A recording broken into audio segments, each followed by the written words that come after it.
Em nosso encontro de hoje, nós vamos falar sobre metas mensuráveis e relevantes, inspirados aí no painel de um carro, pode ser de passeio, de corrida, onde a gente, sempre que subimos no carro, né, a gente escolhe onde a gente quer chegar, queremos ir a algum lugar que nos é útil e, ao mesmo tempo, queremos medir com que velocidade, quanto tempo, e usamos um monte de tecnologia atualmente para nos orientar nesse processo. A sequência de metas que nos conduz ao objetivo, né, nós precisamos que cada uma delas tenha boas características, né, incluindo essas que nós vamos tratar hoje, e que de fato são uma complementação, né, do que nós já tratamos nos encontros anteriores, quando nós falamos de metas específicas, né, da nossa capacidade de descrever em detalhes o que a gente vai, de fato, executar. E no encontro passado, nós tratamos principalmente da questão das metas serem viáveis, né, no sentido de que nós temos os recursos, as capacidades para, de fato, executá-las. Quando a gente fala que uma meta deve ser mensurável, né, significa basicamente de que a gente precisa ter, de alguma forma, uma medida que nos indique que nós estamos nos aproximando da meta, né? Usando a analogia do carro, a gente sabe, né, conforme vão passando os quilômetros, seja no marcador de quilometragem do carro, seja no software de GPS que a gente estiver usando, nós temos uma indicação precisa, né, do quanto que falta para a gente atingir a meta. E mais, quando a gente chega lá, nós recebemos de fato um aviso, né, aquilo que nós chamamos de evidência de que atingimos a meta. Como consequência desse processo ainda, né, usando essa analogia do carro, é fácil de entender o que significa ter feedback durante o processo, no caso de desvios de rumo. Quando a gente está num veículo com destino a um determinado lugar e usamos um software de GPS, ele, no momento em que a gente sai do caminho que ele calculou para nós, isto é, a gente se desvia do rumo que ele calculou, ele já nos avisa, né? Esse aviso, em alguns casos, pode ser um aviso específico, né, alertando a gente, ou pode ser simplesmente que a medida do que falta para a gente atingir a meta, no caso de um deslocamento à distância, ela, em vez de diminuir, aumenta. Existem várias formas, né, conforme a ação que a gente esteja executando, que a gente tenha esse feedback.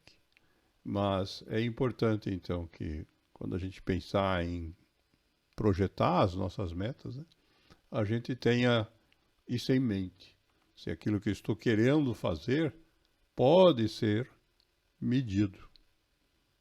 Isso não se aplica apenas a viagens de carro, isso se aplica a qualquer ação.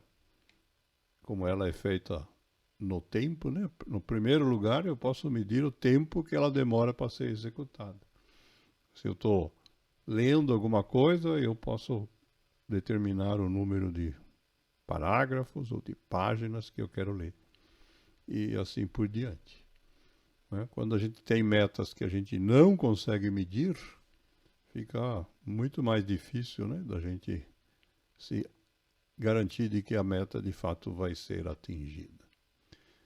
E na pior das hipóteses, né, como o Lao Tzu nos ensina, né, a gente sempre pode comparar aquilo que já foi feito com aquilo que a gente poderia ter feito, né? Essa capacidade de comparar o que a gente faz com aquilo que a gente fez, né? Ou como nós dizemos, né, comparar com nós mesmos. Não adianta comparar a nossa performance num veículo com um piloto de Fórmula 1, ou nossa velocidade de caminhada na rua com um corredor olímpico, mas a gente sempre pode se comparar com aquilo que a gente já fez antes.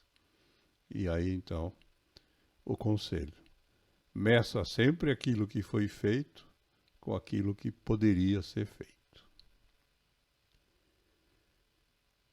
Outra consequência, né, da gente escolher metas mensuráveis, nos lembra o Peter Drucker, é que quando a gente tem a medida, então nós podemos melhorar, porque a gente tem informação sobre a distância, o tempo ou qualquer outra forma de medir que a gente tenha escolhido.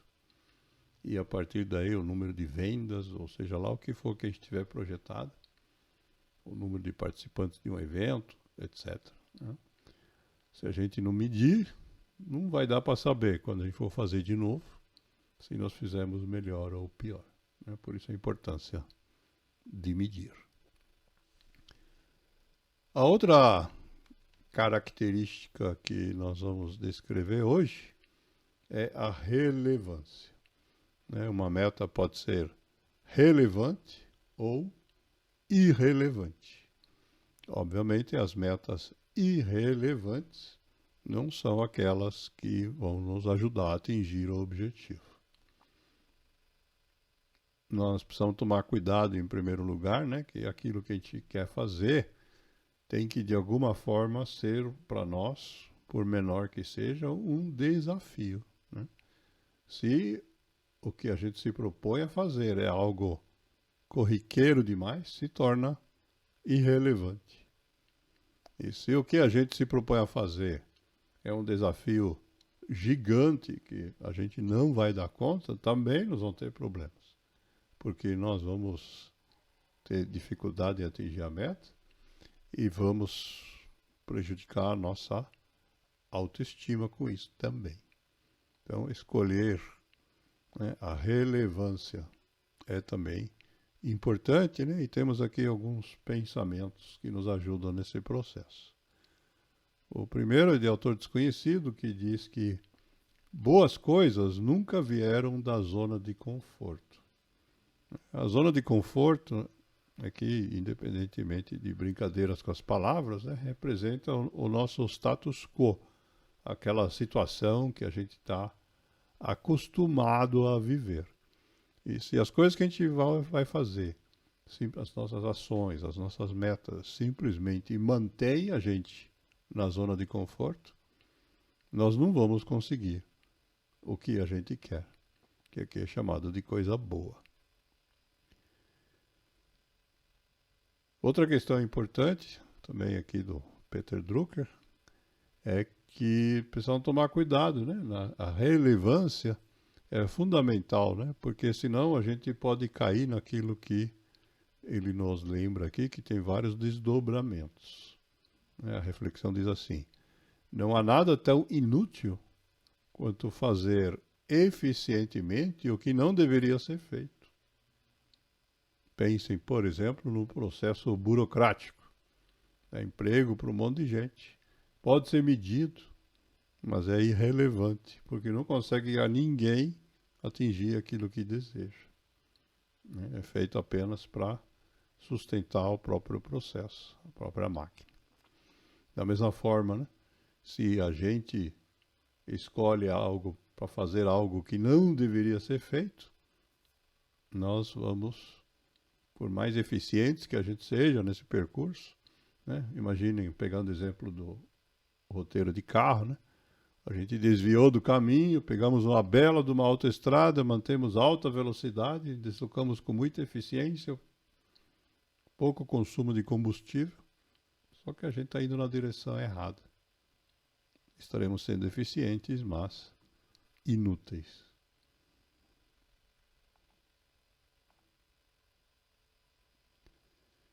Outro alerta vem do Augusto Cury, né, que nos lembra que nesse caminho, né, por mais cuidados que a gente tenha, nós sempre temos a possibilidade de enfrentar aquilo que ele chama de acidentes. Né? Ele diz assim: não há céu sem tempestades, nem caminho sem acidentes.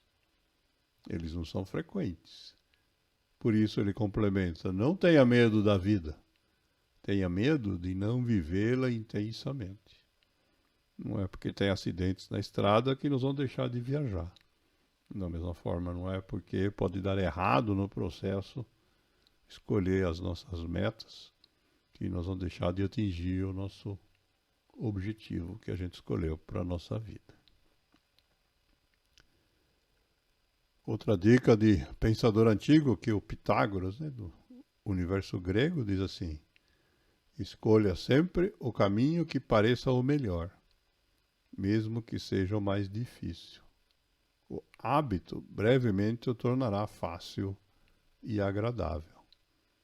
Essa é a estratégia que o Pitágoras propõe, na verdade, consiste em utilizar a criação de novos hábitos como forma de mudar a nossa zona de conforto, né? De ampliar essa nossa capacidade. O caminho que parece mais difícil é aquele que nos tira da zona de conforto. Mas na medida em que a gente repete esse processo, isso se torna um hábito. E quando se torna um hábito, então, fica fácil e agradável.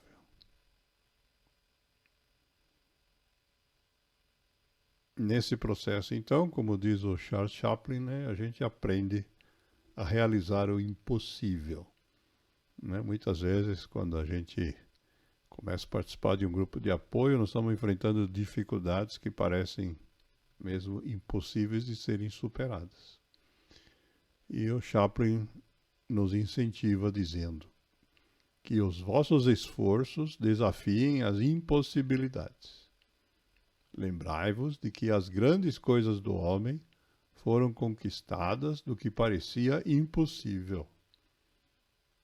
Essa regra vale para os homens em conjunto e vale para cada um de nós individualmente.